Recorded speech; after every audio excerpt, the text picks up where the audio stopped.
Hey everybody, Nick Espinoza, your chief security fanatic here, and it's Sunday, so it is breaches of the week time. This week in data breaches, absolutely nuts. You're going to know a lot of these names, but before we dive in, as always, I want to give a big shout out to Joe DiBiase, Alicia Johnson, Donald Horch, and JP Ferris for sending me a chunk of this information. Thank you very much. Please keep watching and listening. No time to lose. Let's dive right in and talk about the Japanese tech giant Nidic. Now, Nidic is saying that threat actors tried to extort the company via a ransomware attack and decided to leak the information after their demands were not met. In other words, Nidic didn't want to negotiate with terrorists. So, the attack did not encrypt files, and the incident is considered fully remediated at this time. However, Nidic employees, contractors, and associates should be aware that the leaked data could be used in more targeting phishing attacks. Nidic, for the record, is a global leader in manufacturing of precision motors, automotive components, industrial parts, home appliance parts, and robotic systems. They operate in 40 countries and employ over 120,000 people with an annual revenue of $11 billion. So this is a massive company that obviously is just, here we are. So good luck to you if you have anything to do with Nidic, and let's move on. And I want to move on to the mini segment, which was actually not quite a mini segment this week. Everybody's suing everybody, but the mini segment simply is, if you just paid for cybersecurity, you wouldn't be ruining your reputation, you wouldn't be getting sued, and you might not be going out of business, because we're going to talk about that too. So with that, let's start with Georgetown, the famous university here in the United States. Mary Margaret Clary, class of 2014, I'm assuming, not 1914, and a current professor at the University of Virginia School of Law, filed a class action suit against her alma mater, Georgetown, on October 18th, citing negligence after a data leak basically compromised the sensitive personal information of both current and former students. Now, the lawsuit alleges that Georgetown failed to properly secure and store personally identifiable information, including social security numbers and tax IDs. Georgetown University's data management system, known as Ellucian, experienced a data leak between 8 a.m. on Wednesday, October 16, just a few days ago, and 8:30 a.m. on Thursday, October 17, so just over 24 hours, during which sensitive information was accessible to users within the university network, and that is according to Georgetown's CIO, Doug Little. In other words, this may be the fastest turnaround of a lawsuit filed for a data breach I've ever seen in my life. And for the record, the data included that was hit or exposed by Georgetown was current students and alumni dating back all the way to 1990. So if you went to Georgetown, you're going to check in. And moving on, let's talk about Wells Fargo. I actually covered them about 3 weeks ago or so, and a new class action, because I covered that data breach, alleges that Wells Fargo failed to properly safeguard and secure its customers' quote-unquote highly sensitive personal information during a data breach disclosed basically by the bank in early October, as I just mentioned. Now, plaintiff Cynthia Beats' class action lawsuit claimed it took Wells Fargo more than 2 years after the data breach began to launch an investigation into the incident in July of this year. Now, Beats argues that Wells Fargo then informed the affected customers in or around earlier October 2024 that some of its former employees had accessed and in some cases used customer information for fraudulent purposes between May of 2022 through March of 2023. As I mentioned, I've already covered this. The lawsuits are coming fast and furious. Speaking of which, let's talk about East River Medical Imaging, because a $1.85 million settlement has been reached in their data breach lawsuit. And for the record, they are a radiology clinic with 3 Upper East Side locations, including 1 office in White Plains, so obviously the state of New York. Sensitive patient information, including Social Security and medical records, as well as financial details, were compromised. So if you're a patient of East River Medical Imaging at any of their 4 locations, you're going to get paid just a little bit. Moving on, 23andMe. And so, for the record, see my video/podcast/radio segment that I did on this one, just basically right before this one. And this is obviously a big one, but here we are, because around a year ago, 23andMe, as I mentioned in that previous segment, basically had a data breach that led to basically 7 million people being accessed. They've agreed to pay 30 million as a settlement for class action, as I also again mentioned in that one. And I have a real deep dive into why 23andMe is an absolute problem right now, especially for Americans and their genetic data. I really urge you to go listen or watch that segment, because it's so unbelievably important, especially if you're an American. Moving on. Let's talk about David's Bridal, very well-known bridal shop here in the United States.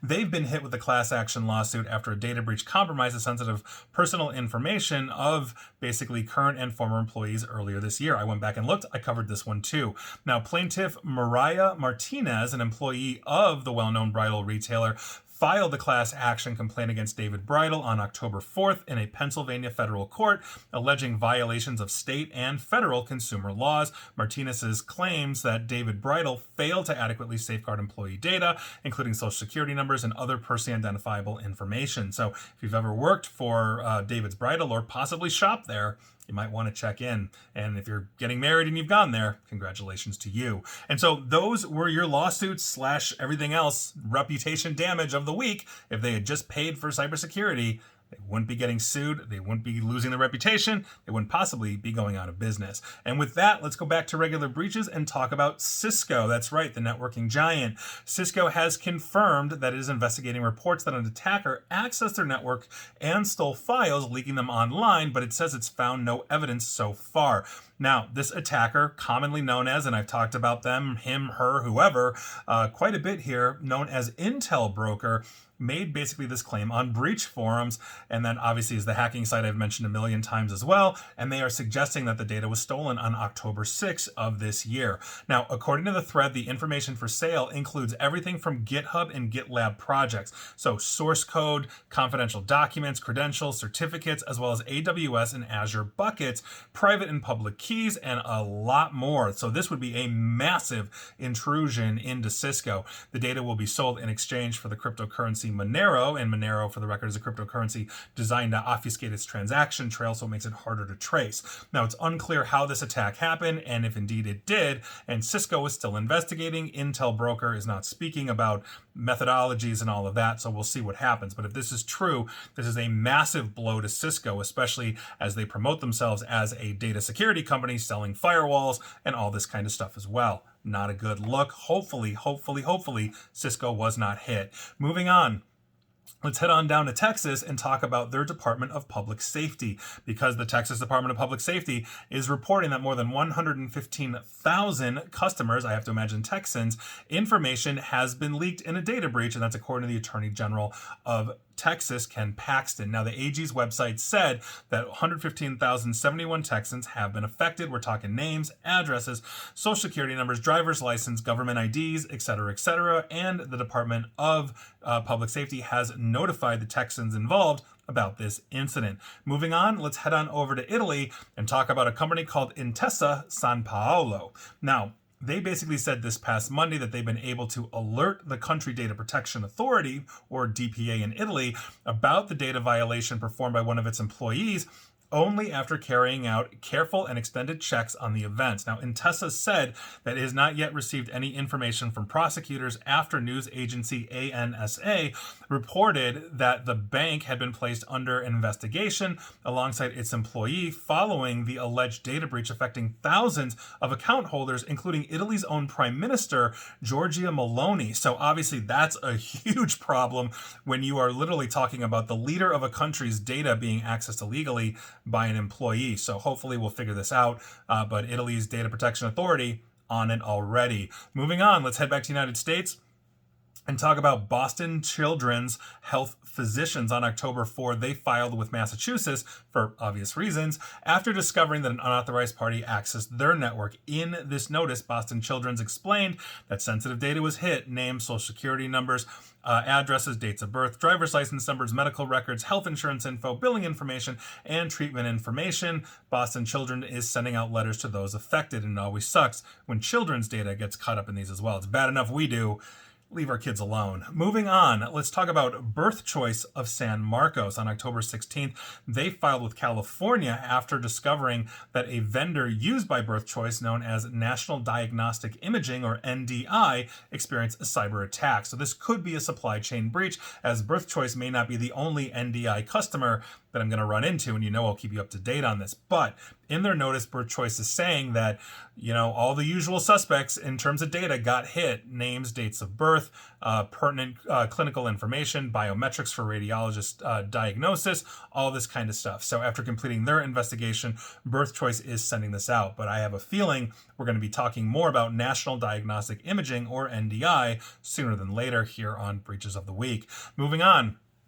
Let's stick with California and talk about Omni Family Health. They're a nonprofit organization, for the record, that provides healthcare services to communities in California, focusing on underserved populations. In other words, they're doing good work, and some jerk just messed up their week, because Omni Family Health is notifying 468,344 individuals that their personal information was compromised in a data breach resulting from a cyber attack that occurred earlier this year. Now, the organization discovered the security breach on August 7 of this year, following claims that information was taken from its systems and leaked on the dark web. We're talking names, addresses, social security numbers, dates of birth, health insurance details, and medical information as well. So if you use Omni Family Health in California, good luck to you. And that really sucks. I hate all breaches, for the record, but I hate it when kids get caught up in this kind of stuff. Nonprofits get get caught up in these kinds of things. There's really no honor among thieves. It really sucks. Moving on. Let's head on over to Japan and talk about a game developer known as Game Freak. Now, you may know Game Freak if you're a fan of the Pokemon franchise. Now, they suffered a data breach, basically exposing the data of 2,606 employees and partners. Now, the leak first appeared on 4chan, the forum of the dregs of the internet, in early October, and is now circulating on social media and online forums under the name Terra Leak, following the naming trend of the 2020 Nintendo leak known as Giga Leak. So, Terra Leak contains multiple gigabytes of information, according to Pokemon leak monitoring social account Centro Leaks. So, I don't know why Pokemon has their own monitoring account, but here we are. Now, this data allegedly includes several insider information bits about video games, including the supposed code names for the Nintendo Switch 2, source code for existing games such as Pokemon Heart Gold and Soul Silvereth, data on the next generation of Pokemon games, as well as an unannounced title. The company did not disclose if any Pokemon or Nintendo-related data had been exposed, or whether the reported leaked information is indeed accurate. The upcoming Pokemon game, Pokemon Legends Z to A, is currently in development and scheduled to be released in 2025 by Game Freak. So heads up to you. If you're a Pokemon fan, if you look hard enough, you might actually get a sneak peek of what's coming up. Moving on. Let's talk about Tri-City Healthcare. Now, on October 11th, they filed notice with Maine, saying on November 8th, they experienced a cybersecurity incident disrupting their network. That's an awfully long time for a healthcare organization to declare, just throwing that out there. Now, Tri-City immediately launched an investigation, and they concluded that on September 27th of 2024, and determined that certain personal and sensitive information was indeed compromised by an unauthorized third party. Full name, social security, date of birth, address, medical information, health insurance information, and other sensitive information as well. Tri-City Healthcare, for the record, or rather Healthcare District, is a full-service acute care public hospital in Oceanside, California. So heads up to you if you're a patient there. Moving on, let's talk about basically Georgia SNAP recipients. Now, this SNAP is the supplemental nutrition program that the federal government has for those underserved communities or those of lower income. So obviously, this is serving a very critical need for those that, quite frankly, can't afford food on a regular basis. And obviously, a lot of them have kids and all this kind of stuff as well. And I hate when I see this kind of stuff happening. But SNAP recipients across the state of Georgia are now facing a tough challenge, as attackers have reportedly wiped out funds from their food assistance cards, leaving several of them without a central report. I mean, imagine having kids and basically requiring or needing SNAP, and you go to basically buy food for your children and yourself, and you have nothing because some jerk stole the money out of the account. I think that's absolutely horrific and just atrocious. Honestly, people suck. Let's just put it that way.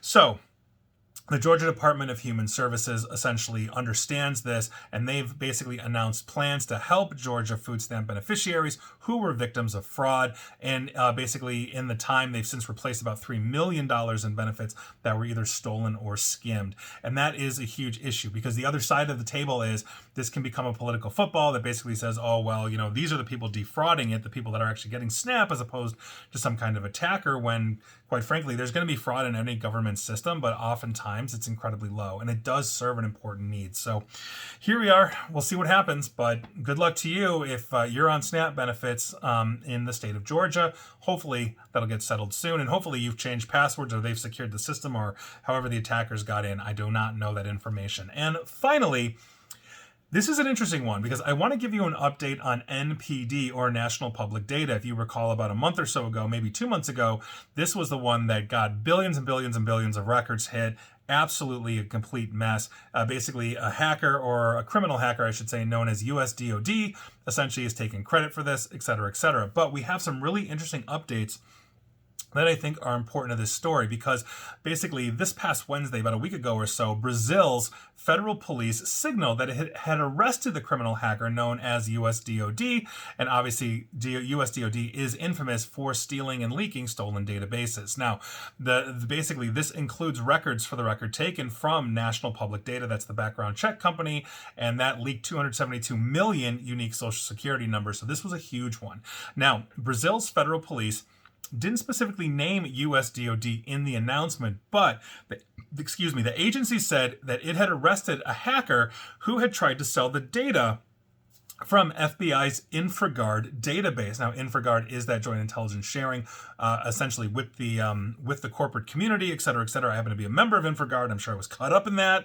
So obviously that is a huge issue. Back in December of 2022, USDOD had advertised the sale of InfraGard data on a hacking forum for $50,000 US. Now, in return, buyers would get access to an FBI database containing contact details on people in the private sector that are essentially charged with managing the U.S.'s critical infrastructure. Again, as a member of InfraGard, this was not fun. We had to go jump through a whole bunch more hoops to get certified again, to validate that we actually were who we were, to get back online into the now hardened, or more hardened, InfraGard system. So, moving back to NPD, this arrest may also reveal how the Florida-based NPD, or National Public Data, was breached, and whether USDOD sold the data to any high-profile hacking groups. Now, that said, USDOD claims to have only been a broker for selling stolen records taken from NPD, that the actual attacker goes by the moniker SXUL. Now, the looted social security numbers were also later released for free on a hacking forum, making it obviously easier for anybody to just go and grab them if you know where to look. Now, investigators in Brazil may have been able to nab USDOD thanks to CrowdStrike, the cybersecurity company here in the United States, which caused a global outage a couple of months ago, but we're not talking about that. So CrowdStrike reportedly uncovered the identity and later told local authorities in Brazil. And apparently this is a 33-year-old named Luan Goncalves, who basically operates an Instagram account and then claimed responsibility for being USDOD. But here's the thing. They've nabbed the dude, but there's more information on NPD that has come to light in the past week or so, and this is an important one because they filed for bankruptcy. And the reason why I didn't put this in my mini segment on if you just spent money on cybersecurity is because this is part of an ongoing and evolving story. But this is also one of the issues that people have to understand, which is why it's my finally for today, that a data breach can be a life-ending event for an organization. I've literally sat in rooms with basically 3 generations of a family, for example, that had to sell their company for assets because essentially they were locked out of their data. They didn't have backups, didn't have cyber insurance, couldn't afford the ransoms. That was it. They were done. This is a huge issue. Now, NPD filed for bankruptcy because several class action lawsuits were filed from at least 20 states seeking penalties and damages from the company. Now, NPD filed for bankruptcy, like I said, about a week ago or so, claiming it has less than $50,000 in assets. That means it's most likely, unlikely, that any affected consumers, which is probably everybody watching or listening to this segment, you're going to get any kind of compensation. including credit monitoring, because quite frankly, NPD says they can't afford it. And so they'll go through the basically chapter 11 or whatever it is for bankruptcy protection, all this kind of stuff. Whatever they do have remaining may be stripped and spent, but what is that, 3 cents a user at best?